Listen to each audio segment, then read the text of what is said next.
A Plague Tale Requiem continues the story around Hugo and Amnesia, who managed to stop the macula from spreading in Hugo's body and escape from Guyenne. In my review, I'm going to answer the question if A Plague Tale Requiem is worth it.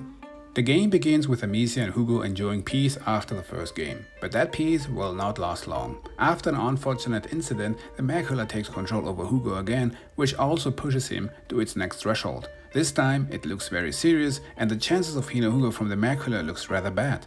That doesn't stop Amnesia, however, from doing everything to save her little brother. Due to spoilers, I leave it like that and focus now mainly on gameplay. Gameplay-wise, the game hasn't changed much from Innocence. This time, you just have to deal with more rats. No, seriously, I mean more rats. I guess Asobo Studios answered the question, how many rats do you want to have in your game with? Rats are not the only problem and threat. Also soldiers are looking for Hugo and Amnesia. The overall concept hasn't changed at all from previous game. You have to reach a specific exit point in a level to proceed. You do that mostly stealthy. Amnesia can perform a counter move, but that is really just to prevent death at the last second. Upfront confrontations will end up pretty much in instant death. To sneak past soldiers, you can create various distractions. Whenever it's throwing stones to armor, lighten fires, or simply blind or stun enemies with a slingshot. If distraction is no longer an option, you can also proceed a little more aggressively here. With the slingshot you can take out soldiers who are not wearing helmets with a deadly headshot. This time you can also take out non-armored soldiers if you manage to sneak from behind. However, this not only takes some time, but is also loud.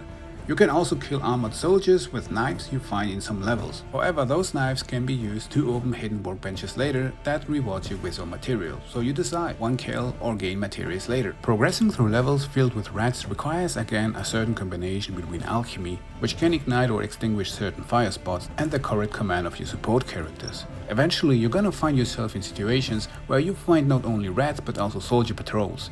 Again here, alchemy can be a huge advantage since you can use the rats against soldiers.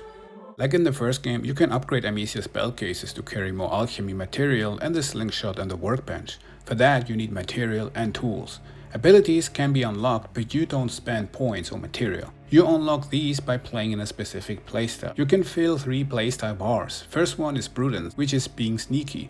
Sneak past enemies undetected and you gain more skills like light footsteps, which makes footsteps less noisy. Aggressive, which the name already mentioned, is playing aggressively, and unlock abilities like Recovery, which makes Amnesia withstand more damage. And the last, Opportunism, which is passing sections with the help of alchemy.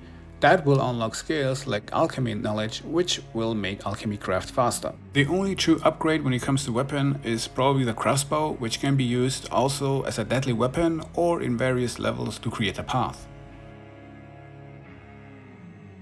During Hugo's and Amnesia's journey, you will be accompanied from time to time by support characters. Lucas, whom we already know from the first part, Arnaud, a soldier looking for his own revenge, and Sophia, a pirate who owns Amnesia.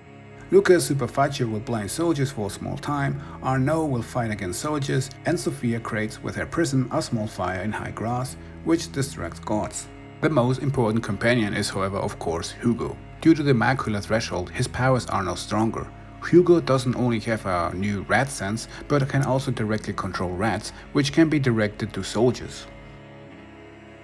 I never felt that a specific character got too little or too much screen time. I also always found the characters and their background stories interesting. You can activate various markers and indicators that shows hints or dangers. However, if you want the best and most intense experience, I highly recommend to set the difficult to hard and set the indicator option to immersive, and let me tell you, it is immersive. Patrolling soldiers are doing a very good job, and they will alert their comrades and persistently search for you if they found a dead body. But not only the behavior of enemies, there are many factors that plays here a role why the game is so intense. The soundtrack matches to every scene perfectly. Your companions will notice when you kill someone unnecessarily, and you will feel Amnesia's stress level going through the roof while you progress in the story. There are some breaks where the game lets you catch a breath. In those, you can enjoy the view, have a talk with your companions, and find some collectibles and minigames. Those, however, are rare since the game is a non-stop action drama. Probably the most interesting question right now is what does A Plague Tale Requiem better than Innocence? While everything really sounds like the same experience so far, which on paper really is, but the game does pretty much everything better, not only from its looks, but also the immersive, non-stop, stressed but heartbreaking story. The game really pushes the right buttons when it comes to express not only Hugo's but also Amnesia's emotions. I feel my mind going. Yes, because this world hurts. And it keeps hurting. And you want to hurt it back. But it's a fight you cannot win, Amnesia. When it comes to gameplay, the game seems to be put into a more balanced experience, which is definitely appreciated from my side. Even with the crossbow and the possibility to instant kill enemies, the game never felt boring or too easy. Asobo Studio did here an amazing job. Still, no game is perfect, so I will mention some complaining in high standards. Still, those details can make the difference between an amazing and a masterpiece game, so let's go. First and foremost, regardless of its story or gameplay, if you have played the first game before, don't expect theoretical changes because you do mostly the exact same stuff like before. Some sections you sneak through soldiers, some you have to pass rats by creating paths with alchemy. Something that I found annoying is that the aim assist cannot be turned off completely, which made me here and there miss some shots with a slingshot cause the cursor jumped at the last second, which is pretty much an instant death when a soldier is close to you. Also, for whatever reason, you cannot let go of Hugo in this game and let him wait while you sneak or explore around, which was possible in the first game. The new ability upgrade system sounds nice at the beginning, but because you're kind of forced to play in various playstyle, it doesn't really matter because all 3 gauges will rise at the same time to that. Played the game in hard difficulty and needed around about 10 hours. There's also a new game plus and some collectibles that I missed, which might give me some motivation to play again. A Plague Tale Requiem was an amazing experience, and thanks to its heartbreaking story, intense soundtrack and overall great characters, I highly recommend to get this game. Thanks for watching and see you.